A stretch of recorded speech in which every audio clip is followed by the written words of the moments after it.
Okey, Assalamualaikum warahmatullahi taala wabarakatuh dan selamat sejahtera. Selamat tengah hari.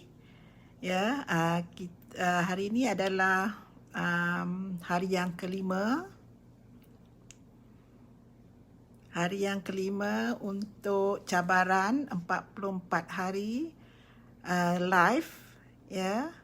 Sempena dengan challenge yang saya terima daripada kursus yang saya ikuti, iaitu kursus bisnes bersama dengan Datuk Wira Dr. Azizan Osman. Jadi ini adalah salah satu untuk saya mendapat keberkatan ilmu, di mana task untuk kursus itu adalah mengadakan live, ya, selama 44 hari cabarannya. Jadi insya-Allah selepas 44 hari mungkin akan menjadi habit untuk bersiaran secara live setiap hari. Jadi masih lagi tajuk, saya pilih tajuk kepimpinan, ya. Tajuk kepimpinan iaitu menjadi ketua. Okey, menjadi ketua pada episod yang pertama, kedua dan ketiga. Ketiga itu sebab ada gangguan sedikit. Ada gangguan sedikit semalam. Semalam Food Panda menghadapi masalah sistem. Jadi itulah semasa saya live, saya terima order dari Food Panda. Jadi sistem itu tak boleh dia berbunyi tanpa henti. Jadi di situlah semalam terganggu sedikit live saya semalam. Jadi kecoh semalam sebab nak betulkan sistem. Rupa-rupanya satu Malaysia, Food Panda menghadapi gangguan sistem. Jadi itu cerita semalam. Jadi konten semalam itu mungkin saya berhenti dengan tiba-tiba disebabkan oleh, ya, order tersebut menghadapi masalah kerana apabila sistem terganggu, ya, runner itu tak boleh untuk mengesan, ya, order tersebut. Jadi itu cerita semalam. Alhamdulillah, semuanya dah selesai. Hari ini okey, sistem dah kembali pulih. Jadi hari ini masih lagi menjadi ketua. Jadi untuk menjadi ketua, ya, seperti mana yang episod-episod yang lepas, kita santai saja. Kalau tuan-tuan viewers dan puan-puan viewers nakkan secara spesifik ataupun nak berkongsi ilmu, bolehlah type di sini supaya saya boleh respon mengikut pengalaman dan pengetahuan saya. Jadi kita secara umumnya menjadi ketua ini kita perlu mengetahui jenis-jenis kepimpinan secara umum. Ya, kalau mengetahui teori itu sangat membantu, ya. Tetapi kalau tidak tahu teorinya, mungkin melalui pengalaman. Jadi secara teorinya seperti mana dalam episod yang lalu, bahawa kita ada 3 yang utama, iaitu yang 3 yang utama itu adalah kepimpinan autokratik, demokrasi dan laissez-faire, ya. Jadi kalau 3 itu pun dah luas untuk kita bincangkan. Tapi kalau macam kita teorinya kita tak mahir, itu tak semestinya kita tidak boleh menjadi pemimpin atau ketua yang baik, ya. Melalui pengalaman pun, melalui pemerhatian, melalui model, ya, juga kita boleh menjalankan peranan kita sebagai ketua. Jadi kalau nak recap balik, Ya, autokratik ni lebih kepada ketua yang mengetahui segala-galanya. Ketua yang mungkin mempunyai pengalaman yang luas dan dipasangkan dengan orang-orang sekelilingnya yang hendak ketua itu dipasangkan dengan ahli-ahli yang novice, ya, yang baru dalam bidang yang diceburi lah. Jadi bila baru, bukannya tak pandai, tetapi bila bidang yang baru, dia akan jadi novice dan banyak ilmu-ilmu, kemahiran-kemahiran yang tidak dikuasai. Jadi di sini kalau dipasangkan ketua yang mempunyai pengetahuan yang luas dengan ahli yang baru, novice, maka lebih sesuai kepimpinan secara autokratik, ya, lebih sesuai. Tapi tidak salah untuk melaksanakan kepimpinan yang lain, contohnya transformational, ya, transformational. Okey.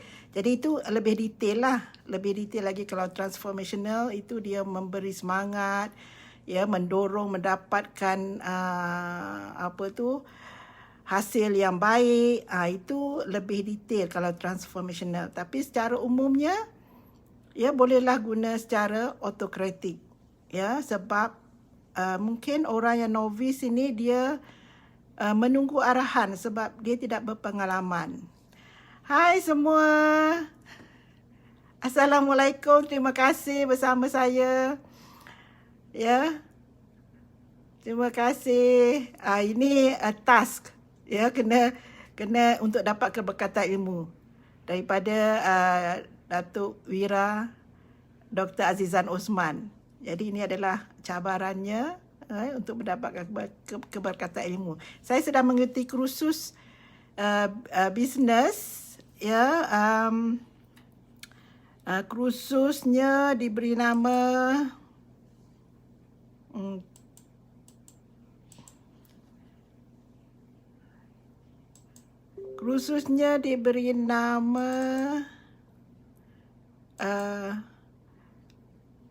dari kosong, ya. Business Bootcamp 101 dari kosong, ya. Jadi malam ini adalah malam terakhir, ya, kursus tersebut. Malam terakhir kursus selama 12 hari. 12 hari. Jadi tapi ulangannya pada pukul 9 dan juga pada pukul 2 nanti. Pada pukul 2 nanti kalau masih nak ikuti, bolehlah pergi kepada Telegram. Dalam Facebook saya pun sebelum-sebelum ini saya dah share, ya, bolehlah dapat daripada situ, di mana kursus ini adalah percuma. Dan insya-Allah kepada mereka yang mengikuti kursus selama 12 hari, dia akan pilih untuk memberi kursus selama 3 hari untuk marketing, zero cost marketing. Doakan saya, dia dapat terpilih untuk mengikuti zero cost marketing. Jadi kita balik pada kepimpinan secara autokratik. Jadi secara autokratik, tapi kebanyakannya menyatakan bahawa autokratik ini tidak bagus, ya, tidak bagus. Tapi sebenarnya dia ada kelebihannya tersendiri. Seperti mana yang saya beritahu tadi, sekiranya orang yang sekeliling kita itu, kita menjadi ketua kepada orang yang sekeliling kita, dan orang sekeliling kita itu kekurangan dia ilmunya atau kemahirannya tidak mencapai tahap yang kita harapkan, ya, masih novice, masih baru. Jadi lebih sesuai digunakan autokratik. Jadi kita ya sebagai ketua akan memberikan arahan, ya. Sebab one novice biasanya dia tidak mahir dalam tugas ataupun bidang yang diceburi. Jadi di sini ya ketua akan memberi arahan apa yang nak dibuat, kemudian selalu memberikan motivasi, ya, selalu memberikan motivasi dan juga memberi bimbingan, ya, selalu memberi bimbingan untuk meningkatkan kemahiran orang yang dipimpin, orang yang dipimpin. Jadi setakat ini ada apa-apa yang viewers nak saya jelaskan ataupun nak dikongsikan, bolehlah type, ya. Ini kurang mahir sikit nak operate ni FB secara live ni, tapi insya-Allah akan belajar dari masa ke semasa. Okey. Jadi itu adalah secara autokratik. Untuk semakin lama ataupun orang keliling kita itu mempunyai pengetahuan yang sederhana, maka pengetahuan yang sederhana, mempunyai kemahiran yang sederhana, mempunyai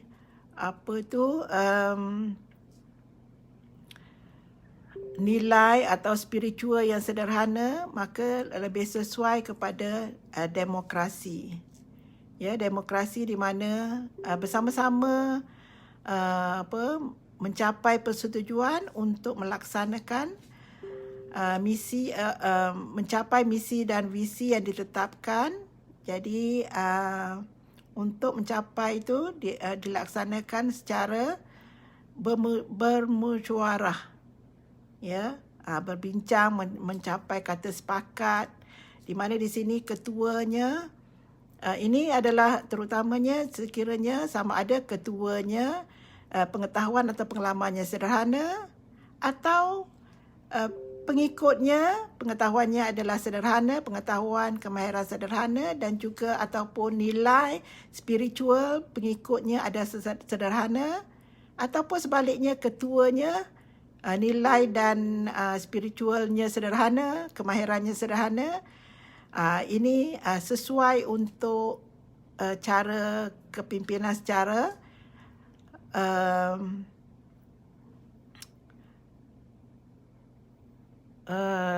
secara demokrasi, ya. Salah apakah perkara asas untuk menjadi ketua yang dihargai dan dihormati? Okey, untuk menjadi ketua yang dihargai dan dihormati, biasanya lebih sesuai menggunakan kepimpinan secara humanistik, ya, humanistik. Humanistik ini dia lebih kepada menjaga kebajikan pengikut-pengikutnya, memberi penghargaan. Itu adalah secara humanistik, yang mana saya belum bincangkan lagi, tapi dari masa ke semasa kita akan pergi lebih detail pada kepimpinan secara humanistik. Okey, jadi kepimpinan secara humanistik ni, ya, dia lebih mementingkan suasana organisasi tersebut ataupun suasana sekeliling persekitaran yang dipimpin. Jadi termasuklah dia memberi pujian, ya, menghargai dan mengambil kira kebajikan pengikut-pengikutnya ataupun orang dipimpin.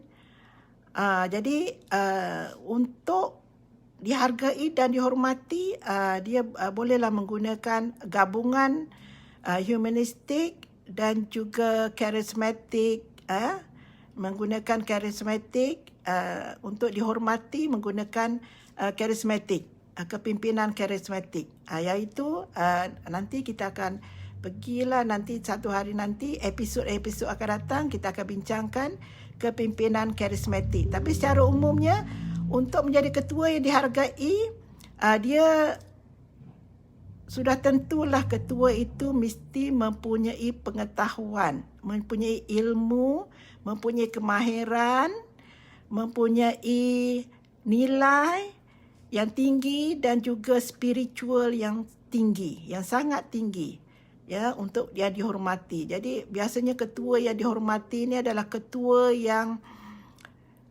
sangat dekat hubungannya dengan Sang Pencipta, iaitu Allah Subhanahu Wa Taala. Jadi kalau menjaga hubungan dengan Allah Subhanahu Wa Taala, jadi insya-Allah ya kita akan menjadi ketua yang dihormati. Jadi yang lain, kalau hubungan kita dengan Allah Subhanahu Wa Taala baik, insya-Allah walaupun tidak mempunyai ilmu, sebab antara untuk menjadi ketua yang dihormati adalah ya keempat-empat elemen tersebut, iaitu ilmu, kemahiran, nilai dan spiritual.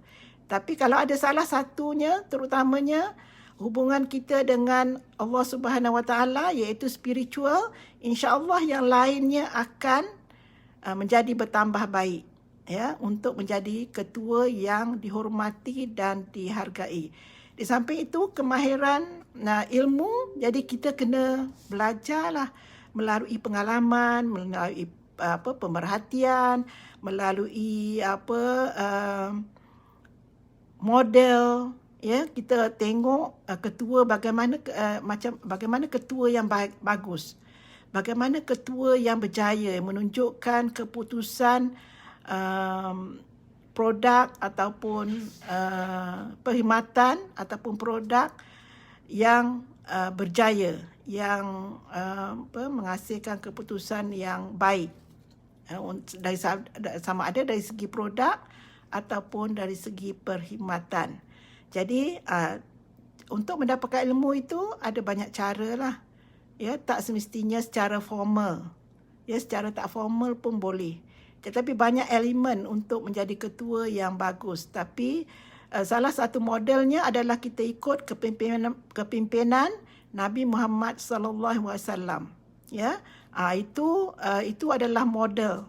Kalau kita mencari ilmu menggunakan model, ya, bolehlah ambil model yang terbukti berjaya.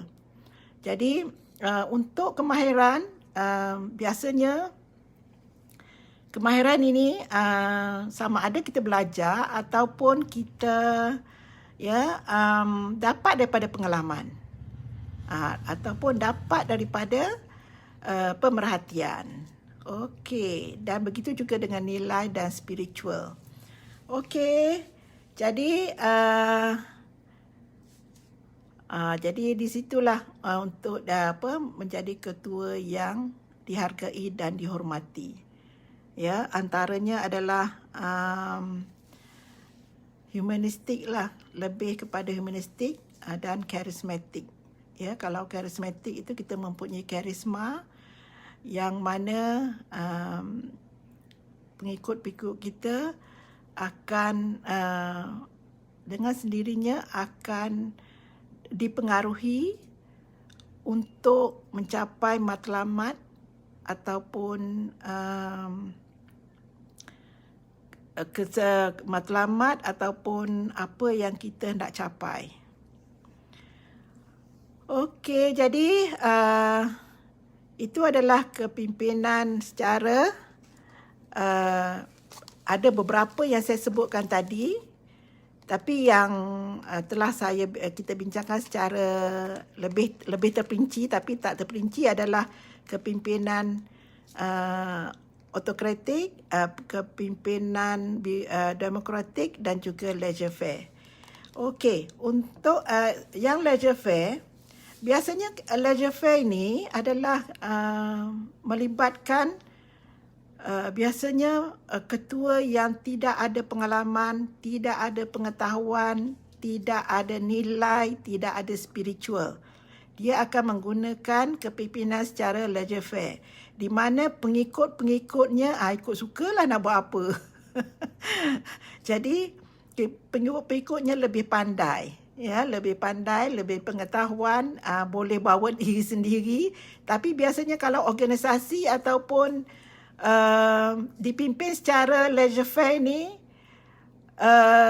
saya rasa organisasi ataupun orang yang dipimpin itu tidak akan mencapai kejayaan yang sepatutnya, kejayaan yang cemerlang dan kejayaan yang sepatutnya, sebab dipimpin oleh ketua yang tidak mempunyai pengalaman, tidak mempunyai ilmu, tidak mahu belajar dan mungkin ego, ya, mungkin ego.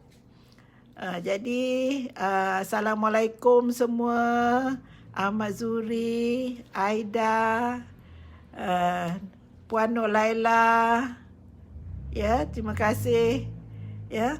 Okey, jadi itu adalah 3 jenis kepimpinan yang utama untuk menjadi ketua.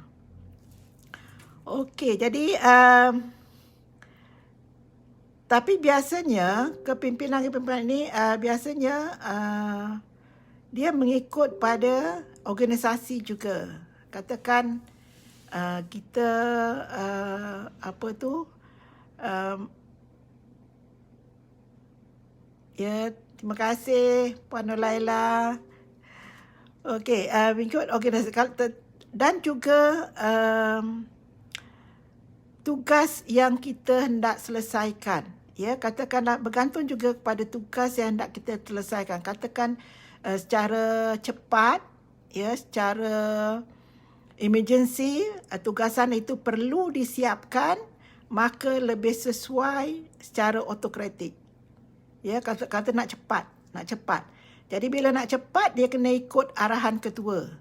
Itu secara autokratik, secara pada keadaan atau situasi yang kita kata kecemasan, ya, kata berlaku kecemasan, katakanlah banjir dan sebagainya, tak sempat nak buat demokrasi, iaitu nak capai persetujuan, nak buat meeting untuk nak capai persetujuan. Kalau demokratik ini lebih kepada kita adakan perjumpaan dahulu, ya, mendapat kata sepakat dan sebagainya. Tapi kalau kecemasan, ya, katakanlah banjir. Jadi takkan kita nak tunggu mesyuarat dulu baru nak bertindak. Jadi pada saat ini sesuai secara autokratik. Tapi biasanya kita akan laksanakan tanpa kita tahu itu adalah autokratik ke, demokrasi ke, transformational ke, karismatik ke, itu secara automatik, ya, kita akan bertindak. Tapi kalau nak dikatakan yang paling sesuai pada saat kecemasan adalah kepimpinan secara autokratik, iaitu ketua memberi arahan, ya, supaya tindakan dapat dilaksanakan dengan cepat. Tak adalah tunggu mesyuarat dulu. Tunggu mesyuarat dulu, nanti semua barang-barang tu hanyut, ya, disebabkan oleh banjir dan sebagainya. Okey, jadi sini saya nak makan dululah. Ini adalah salted caramel, ya, salted caramel. Salted caramel pula. Coconut gula Melaka, coconut gula Melaka. Salted caramel tu adalah best seller. Jadi ini adalah yang limited edition. Ya, ini adalah yang limited edition. Okey, nanti saya ambil dia punya tu.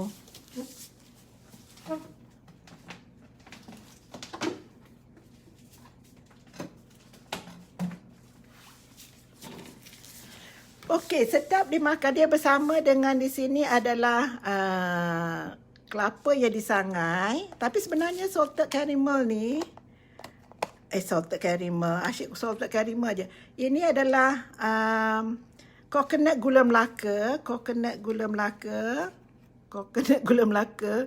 Duk ingat salted caramel sebab biasa makan salted caramel yang hot seller. Jadi salted caramel, yang lain pun ada juga, ya. Yang tu salted caramel dan sebagainya. Okey. Jadi coconut gula Melaka ini dia bersama ini, ya. Dan sebenarnya di atas ini dah ada kelapa, parutan kelapa. Ya, ada parutan kelapa. Tapi ditambah dengan yang ini, ya, ini rangup, ya. Ini rangup. Jadi kita kita taburkan ini, ini kita taburkan. Ui, sedap ni. Kita taburkan. Oh.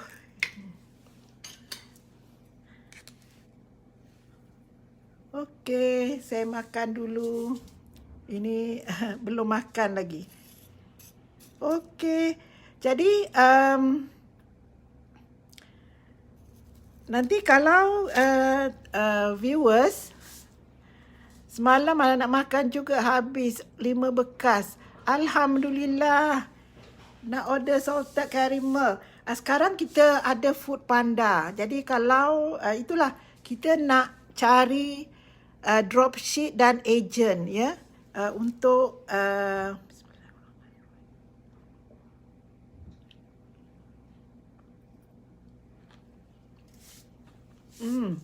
rangu. Sedapnya. Masya Allah. Satu scoop lagi sebelum kita sambung.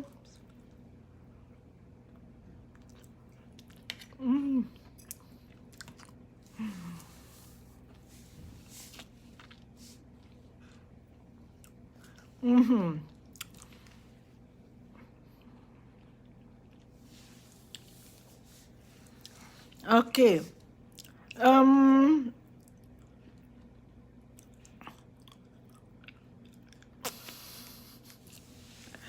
Jadi kita nak cari agent sebab, ya, kita nak luaskan, nak membantu orang-orang yang terjejas semasa PKP ni. Ya, kami tahu ramai yang terjejas semasa PKP ni. Jadi kita nak berkongsi rezeki. Tak aci makan seorang. Okey, insya-Allah, ya, kalau ramai yang jadi agent, yang ramai yang jadi dropship, ya, sebab kita nak bantu, ya, orang-orang di luar sana yang terjejas oleh sebab PKP 3.0 dan nanti disambung lagi. Ya, disambung lagi PKP. Kita tak tahu sampai bila PKP ni akan dilanjutkan.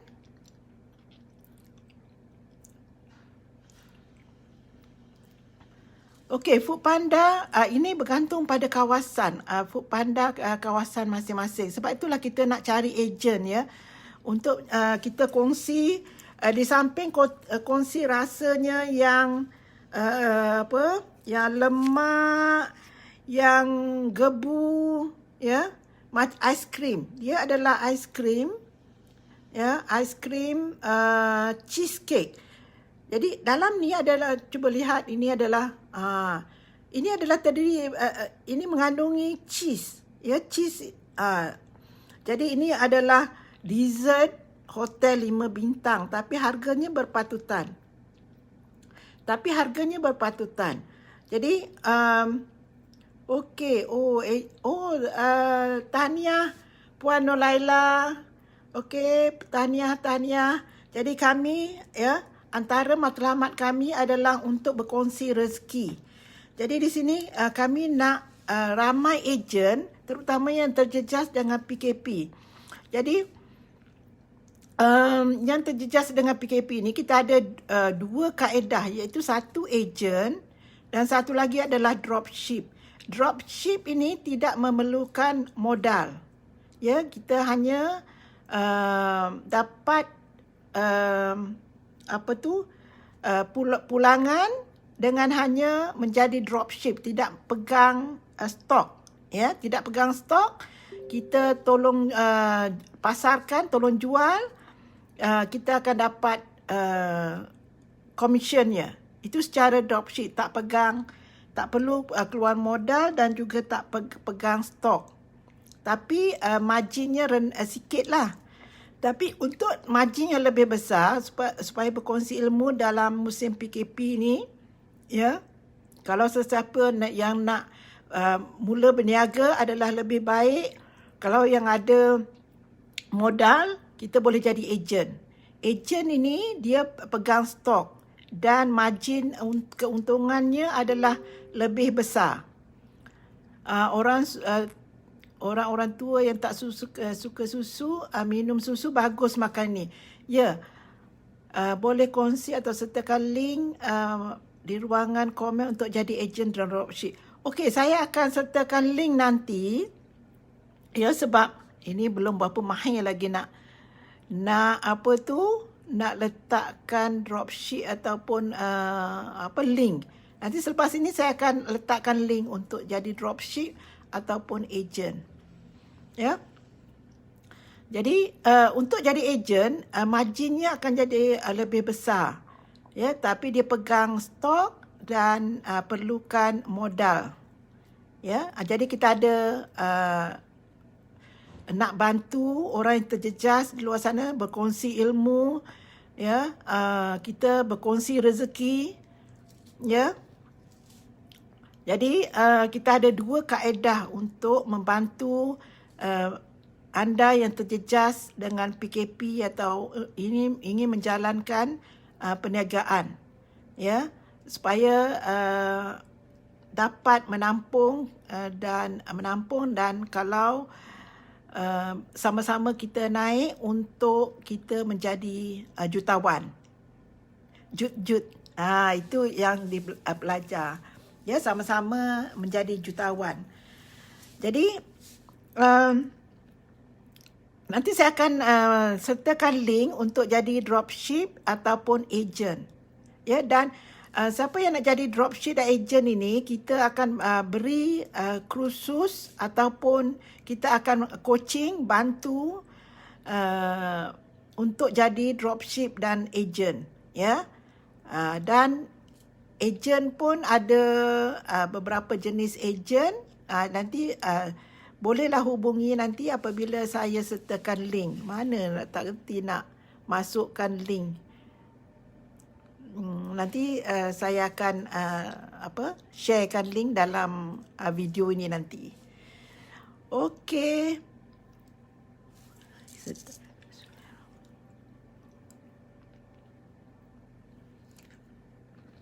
Dia rasa crunchy untuk yang coconut gula Melaka. Sedap. Jadi pada yang warga emas sangat sesuai. Ya, sebab dia mengandungi susu dan juga cheese. Cheese ni ada 2 jenis cheese Australia yang digunakan yang berkualiti tinggi. Ya, jadi sebab itulah rasanya tak sama dengan biskut cheese yang di luar sana. Ini adalah diubah suai, ya, menggunakan resipi yang diolah oleh founder setelah beliau belajar dengan chef-chef terkenal peringkat antarabangsa. Ya, founder kita belajar dengan chef-chef yang terkenal, jadi diolah resipi ni. Jadi sangat sesuai dan dia tahan lama selama 6 bulan. Jadi baru-baru ini kami diaudit oleh Mesti. Ya, diaudit oleh Mesti. Jadi kebersihannya terjamin dan jadi kami juga mendapat award, ya. Telah mendapat award top Asia Pacific Top Excellent Brand. Ya, okey. Jadi nanti kalau kita akan jumpa lagi pada esok hari, InsyaAllah esok saya tak pasti jika ada line, sebab esok insyaAllah kami akan ke Penang, ya, untuk hantar stok bagi biskut craving dessert, biskut cheese, ice cream, cheesecake di utara. Jadi Mana yang nak select order, bolehlah select order ya. Kami akan ke Penang esok. Jadi esok insya-Allah saya akan bersiaran juga pada pukul 12.45. Tapi kalau tidak, mungkin dalam perjalanan mungkin line internet kurang.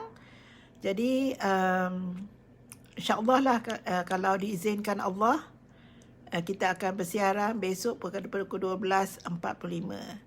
Jadi untuk hari ini sampai di sini, sebab saya pun nak sambung makan ini.